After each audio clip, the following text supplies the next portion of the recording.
14 years old na ako, nagsimula na ang dagat. Kaya, ang dagat, katumbas ng buhay ko yan.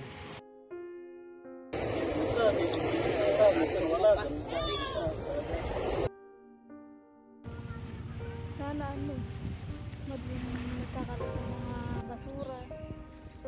Dati hindi payagan na tsaka yung mga illegal fishing. Panday naman. Naubos isda.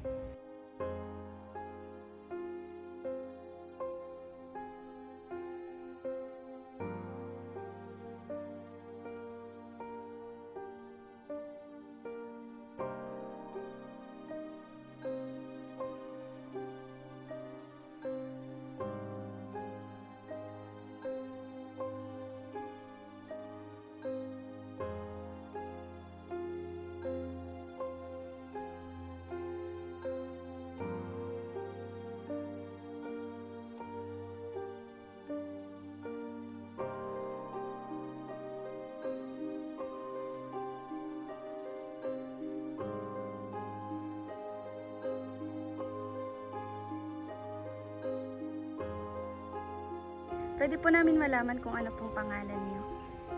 Idipulo. Po? Idipulo. Rosemary. Gano'n na po kayo katagal nangingisda? Ay, nagsimula ako 14 anyos hanggang ngayon, 74 na ako ngayon. Oh. Mga nasa 20 o 30, gano'n. Mga 8 ganyan. Wala po kayong ibang pinagkakaabalahan, yan lang. Kumisan, mayroon namang ibang ano. Kaya lang, masigit na ano ko itong pagkukuha. Pagpipisil, yung fish on, ang pinaka makakaalis ng stress ito pagka nandito ka sa dagat. Kasi pag nasa bahay ka, nakakaharap mo yung asawa mo, kita mo lang, problema na. Kaya dito ka sa dagat, ay kita mo yung dagat na mapusyaw, nakakaalis ng stress. Oh, di ba? Kagaya nyo, kagala kayo dito. Oh, hindi ba yung stress ninyo nawawala rin sa school? Oh, gumiginhawa ang pakiramdam. At ganyan lang. Bukod po sa pangingisda, meron pa po ba kayong ibang pinagkukunan ng pangangailangan niyo? Titinda kami ganito yun. Mga nahuhuli niyo po? Oo. Titinda rin namin yung nahuli namin isda. Bali kayo rin po yung nanghuhuli niyan talaga. Oo, kasama ko. Kami ng tatay. Pati kapatid ko. Kapag po nanghuhuli kayo or nangingisda kayo, ano po yung pakiramdam nyo kapag nasa laot kayo tapos may huli kayo? Masarap. Masaya. Aba, siyempre, parang ano ba, sa sarili mo, na kapag ka nakakahuli ka pa, yung dibdib mo, tuwan-tuwa ka.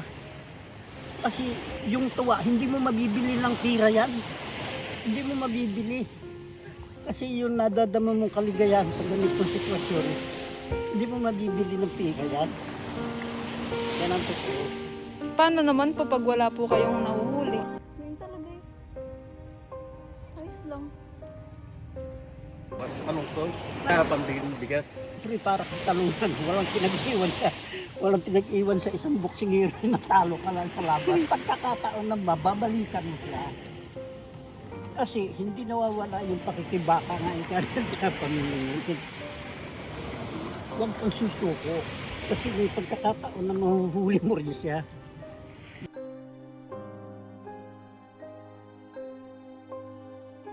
Pwede po ba namin malaman kung sa pangingisda nyo po may nakukuha po kayong tulong galing sa gobyerno?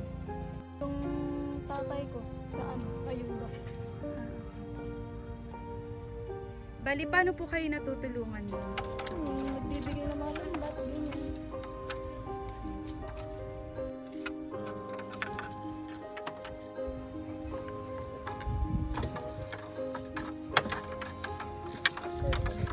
Paano po kayo natutulungan ng pangingisda po? Minsan mayroon kumikita, minsan wala. Ganun lang kita, dagat. Ano pong ginagawa nyo kapag po may mga sakuna or bagyo po? Tutulog lang sa bahay. Iyala.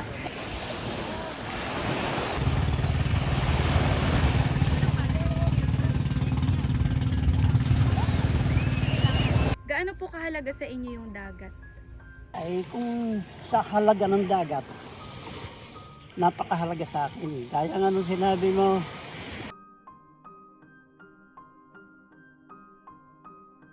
"14 years old na ako, nagsimula na ako magdagat." Kaya ang dagat, katumbas ng buhay ko yan. Marami na akong sakuna na nadanasan sa dagat. Pero andito pa rin. Nagpapatuloy pa rin ako.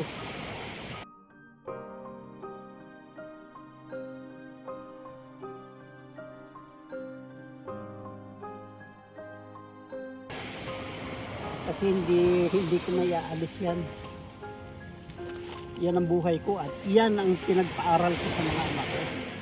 Ang anak ko nakatapos ng nursing, nandun ngayon sa sa mental hospital nakadestino.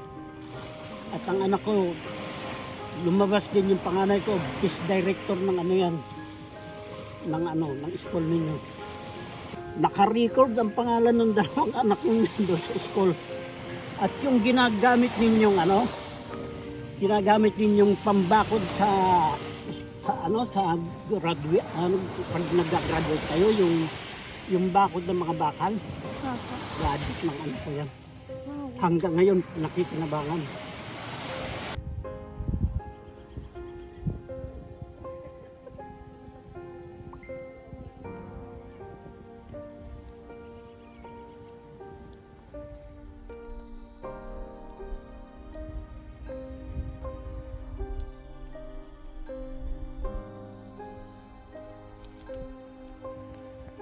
Sana madaming yung nagkakalat ng mga taong mga basura.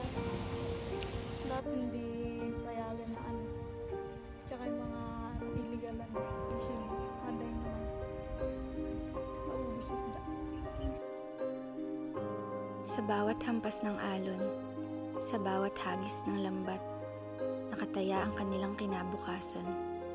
Ang dagat ang kanilang tahanan, pag-asa, at minsan ay naging laban. Hindi madaling maging mangingisda. Ang kanilang lakas ay sinusubok ng unos, at ang kanilang pananampalataya ay hinahamon ng kawalan. Ngunit sa kanilang paglalakbay ay dala nila ang panalangin at pag-asa, na sa kanilang pag-uwi ay muli nilang masisilayan ang ngiti ng kanilang mga anak at asawa. Dahil sa panibagong pagkakataon, nakapag-uwi sila ng pagkain para sa pamilya.